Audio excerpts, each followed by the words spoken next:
রায়গঞ্জের গোয়ালপাড়া কদমতলা এলাকায় প্রশাসনের অভিযানে একটি অবৈধ নির্মাণ ভেঙে ফেলা হলো শুক্রবার। প্রশাসনের পক্ষ থেকে পূর্বেই জানানো হয়েছিল যে নির্দিষ্ট সময়সীমার মধ্যে অবৈধ নির্মাণের বিরুদ্ধে ব্যবস্থা নেওয়া হবে। সেই প্রতিশ্রুতি অনুযায়ী বুলডোজার দিয়ে নির্মাণটি ভেঙে দেওয়া হয় শুক্রবার। স্থানীয়দের একাংশের দাবি, দীর্ঘদিন ধরে এই নির্মাণটি নিয়ে এলাকাবাসীর আপত্তি ছিল। তাদের অভিযোগ, পূর্ববর্তী সময় বিষয়টি নিয়ে একাধিকবার অভিযোগ জানানো হলেও কার্যকর ব্যবস্থা নেওয়া হয়নি। তবে নতুন সরকার ক্ষমতায় আসার পর অবৈধ নির্মাণের বিরুদ্ধে জিরো টলারেন্স নীতির অংশ হিসেবে প্রশাসনের এই পদক্ষেপে তারা স্বস্তি প্রকাশ করেছেন। স্থানীয় সূত্রের দাবি, ওই পার্টি অফিসে দীর্ঘদিন ধরে জোয়ার আসর, নেশাজাতীয় কার্যকলাপ এবং অন্যান্য অসামাজিক কর্মকাণ্ড চলত। তবে এই অভিযোগগুলি স্বাধীনভাবে সরকারি বা পুলিশি সূত্রে নিশ্চিতকরণ মেলেনি। প্রশাসনের এই অভিযানের পর এলাকায় পুলিশ মোতায়েন করা হয় এবং পরিস্থিতি স্বাভাবিক রাখতে নজরদারি বাড়ানো হয়। স্থানীয়দের একাংশের বক্তব্য, রায়গঞ্জ থানায় নতুন আইসি দায়িত্ব নেওয়ার পর থেকে আইন শৃঙ্খলা রক্ষা ও অবৈধ কার্যকলাপের বিরুদ্ধে প্রশাসনের তৎপরতা বেড়েছে।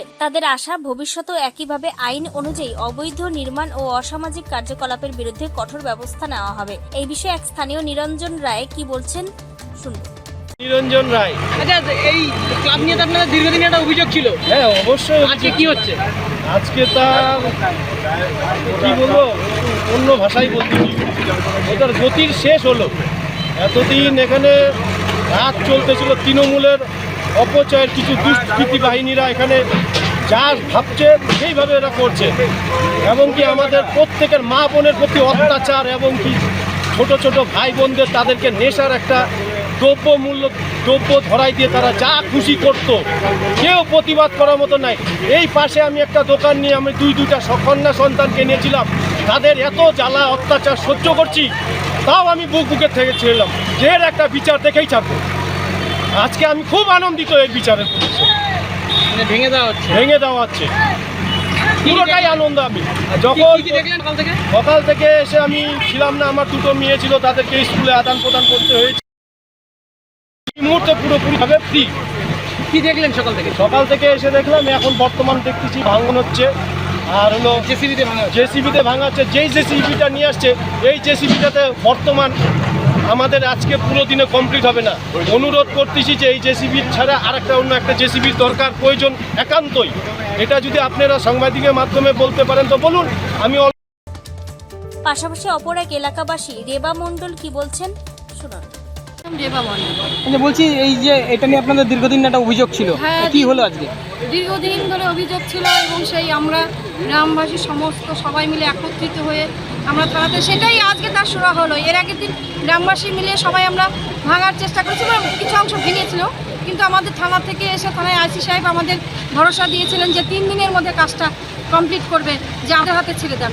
সত্যি আমরা খুবই কৃতজ্ঞ যে উনি এত সুন্দরভাবে সব কিছু অ্যারেঞ্জমেন্ট করে আমাদের এই আশা পূর্ণ করলো।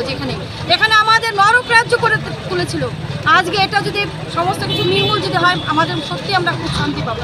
আগামীতে কি ভাবছেন, এখানটা কি করা উচিত? এখন দেখা যাক, আজকে ঘটনাটা তো ঘটে গেল, তার পরবর্তীতে একটা প্ল্যানিং করে দেখা যাক কি করে সামনে। হ্যাঁ, আমরা খুব খুশি। আজকের এই আনন্দটুকু আমরা সবার কাছে যেন চারিদিকে ছড়িয়ে দিতে পারলে সত্যি আমরা খুব খুশি হচ্ছি বা খুশি থাকবো।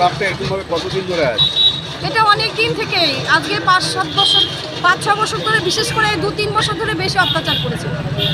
আমার বাবার নাম পরেশ মণ্ডল, কিন্তু আমরা বাধা দিয়েছি। যখন নাকি ক্লাবটা হলো তখন কিন্তু আমরা বাধা দিয়েছি, কিন্তু বাধা দেওয়া সত্ত্বেও সরকার যেখানে নাকি বাধা দিয়েছি সেখানেই থেকে গেছে, এরকম কোনো সারা শব্দ পাইনি। তবে যাই হোক, এই আমাদের ডবল ইঞ্জিন সরকার এসে আমাদের চেঞ্জ হয়েছে, আমাদের মনে হয় পেছে কেউ গার্জিয়ান আছে। আমরা সেই জন্য এই ভরসা রেখে আমরা এই কাজটা উদ্যোগ নিয়ে এই কাজটা সত্যি আমরা সাকসেস হয়েছি। বিশেষ করে আমাদের যে রায়গঞ্জে যে আইসি সাহেব আছে, ওনার সচেষ্ট প্রচেষ্টায় আমরা আজকে সাকসেস। সত্যি খুব ভালো লাগছে, নিজেকে সত্যি খুবই ভালো লাগছে যে আমরা কাজটা করে একদম মনের দিক থেকে গ্রামবাসী সবাই মিলে একদম। রায়গঞ্জ থেকে শ্যামলেশ তরফদারের রিপোর্ট, টাইমস 14 বাংলা।